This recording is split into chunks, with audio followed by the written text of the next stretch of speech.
Assalamualaikum warahmatullahi wabarakatuh. Anak-anak Bapak kelas 10.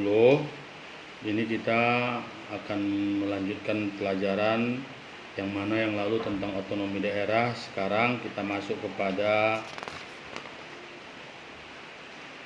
judul kedudukan dan peran pemerintah pusat. Pemerintah pusat memiliki kedudukan yang penting dalam sistem pemerintahan di Indonesia, yang mana pengaturan berbagai kebijakan di berbagai bidang dilakukan oleh pemerintahan pusat sesuai dengan kapasitas yang dimilikinya. Yang punya buku anak Bapak bisa dilihat di halaman 143 ya nak ya. Lalu ada yang namanya pemerintahan pusat yang mempunyai kewenangan. Ini diatur di dalam Undang-Undang Nomor 23 Tahun 2014 tentang pemerintahan daerah dalam pasal 9 terdiri atas urusan-urusan pemerintah absolut, urusan pemerintahan konkuren, dan urusan pemerintahan umum. Adapun yang dikatakan urusan pemerintahan absolut adalah urusan pemerintahan yang sepenuhnya menjadi kewenangan pemerintahan pusat. Apa aja itu? Politik luar negeri, pertahanan, keamanan, justisi, moneter, agama. Lihat di halaman 104 pengertiannya nak ya. Lalu urusan pemerintahan konkuren. Ini menyangkut kepada urusan pemerintahan yang dibagi antara pemerintah pusat dan provinsi dan kabupaten kota.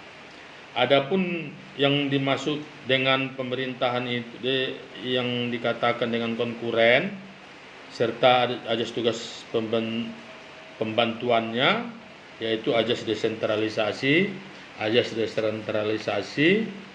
lalu ajas dekonsentrasi dan ajas tugas pembantuan.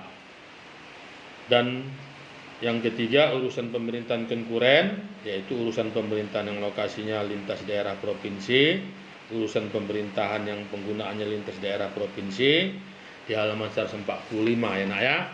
Lalu dua, kewenangan pemerintahan pusat dalam penyelenggaraan pemerintahan daerah.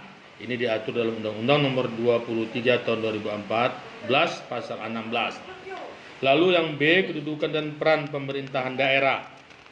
Apa peran pemerintahan daerah? Ini bisa kita lihat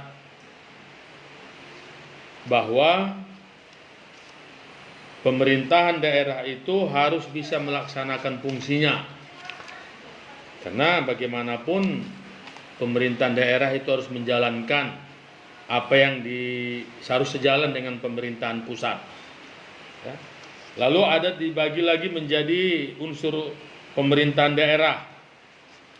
Lalu ada lagi namanya perangkat pemerintahan daerah, sekretaris daerah, dinas daerah, lembaga teknis daerah, satuan polisi pamong praja atau satpol pp, unit pelaksanaan teknis daerah atau UPTD. Lalu ada kecamatan, lalu ada desa dan kelurahan. Ini di halaman 150 enak ya.